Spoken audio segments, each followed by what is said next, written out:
प्रवासी भारतीय सम्मेलन यह राजनीतिक और आर्थिक दृष्टि से महत्वपूर्ण माना जाता है।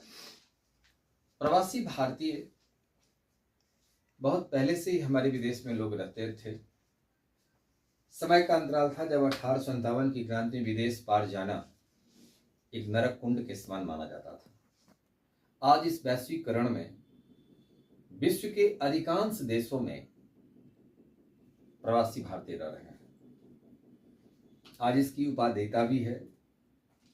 अब इसे ऐसे देखिए, प्रवासी भारतीय सम्मेलन सबसे पहले एक जिज्ञासा के रूप में आया अटल बिहारी वाजपेयी के पास। जब वाजपेयी जी 1977 में मोरारजी देसाई के सरकार में विदेश मंत्री थे, तो फिर गिरमिटिया मजदूर के बारे में सबसे बड़ा उन्होंने एक चिंताजनक ध्यान आकर्षित किया। उसके बाद उन्हें लगा कि प्रवासी भारतीय जो विदेश में रह रहे हैं उसको भारत सरकार राजनीतिक संज्ञान ले, ताकि हर भारतीय कहीं न कहीं भारतीयों के दिल के पास जरूर है।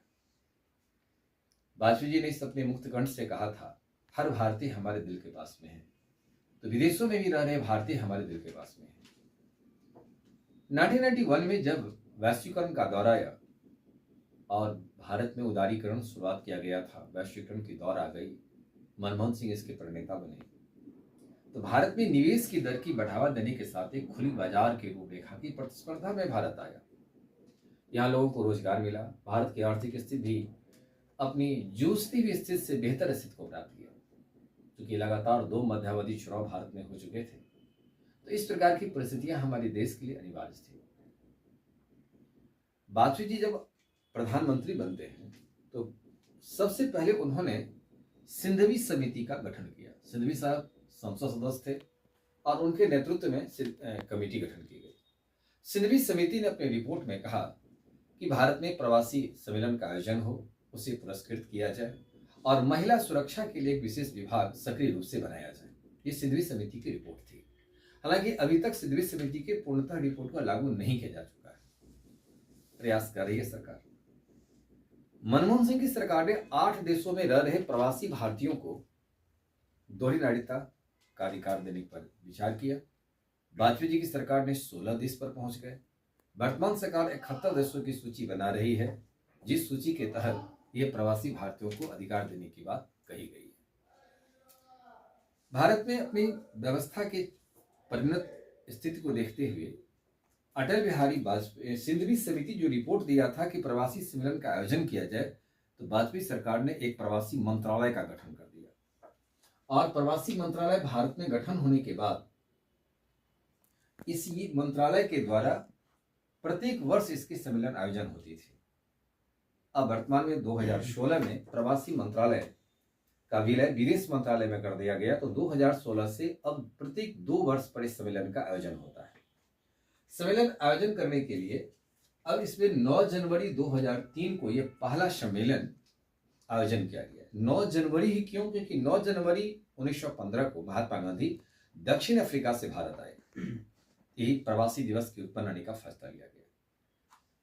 अभी भी भारत प्रवासी दिवस इस तिथि को मना रहा है। दिल्ली में 9 जनवरी 2003 को आयोजित हुआ। अभी विदेश में रह रहे भारतीयों की आंकड़े इस प्रकार से हैं। सबसे अधिक संयुक्त अरब अमीरात में 35 लाख प्रवासी भारतीय हैं। संयुक्त राज्य अमेरिका में 27 लाख, सऊदी अरब 25 lakh, Oman 12 lakh, Kuwait 11.6 lakh, Britain 8.36 lakh, Canada 6 lakh, Australia 4.88 lakh. इस प्रकार से भारत में देखा जाए तो 3.2 करोड़ के आसपास हम प्रवासी भारतीय विदेश में रह रहे हैं, जो भारतीय मूल वंश से कहीं न कहीं जुड़े हुए हैं। वर्तमान में 18वां सम्मेलन भुवनेश्वर में हुआ, जिसमें 27 भारतीयों को सम्मानित किया गया। सिंधवी समिति के रिपोर्ट के आधार पर जहां 10 प्रवासी भारतीयों को 2003 में सम्मानित किया गया, अब इस बार 27 प्रवासी भारतीयों को सम्मानित किया गया।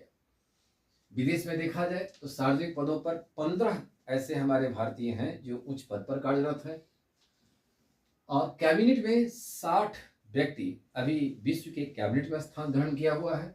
और 2025 में जो अभी हाउस ऑफ रिप्रेजेंटेटिव अमेरिका की गठित हुई है। इसमें 6 प्रवासी भारतीय हैं, यानी भारतीय मूल वंश के हैं।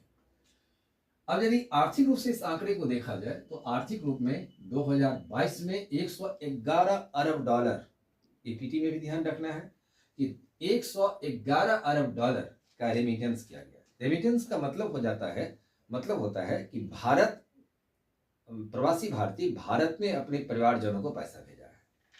भारत को विदेशी मुद्रा की प्राप्ति हो जाती है और भारतीय करेंसी जो उसमें अमेरिकी करेंसी की तुलना में जो रेट होता है वो उसे प्रदान कर दी जाती है। इंटरनेशनल ऑर्गेनाइजेशन फॉर माइग्रेशन की रिपोर्ट के अनुसार 2024 में भारत विश्व का प्रथम देश बन गया जो 100 अरब डॉलर से अधिक भारत में रेमिटेंस की गई।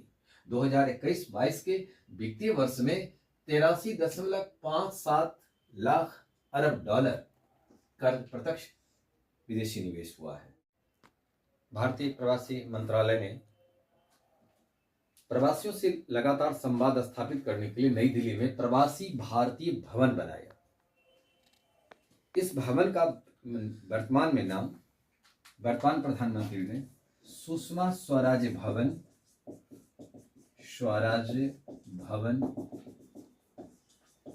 नाम परिणत किया। अब वर्तमान में यह इस नाम से प्रवासी भारतीय भवन सुषमा स्वराज भवन के नाम से जाना जाता है।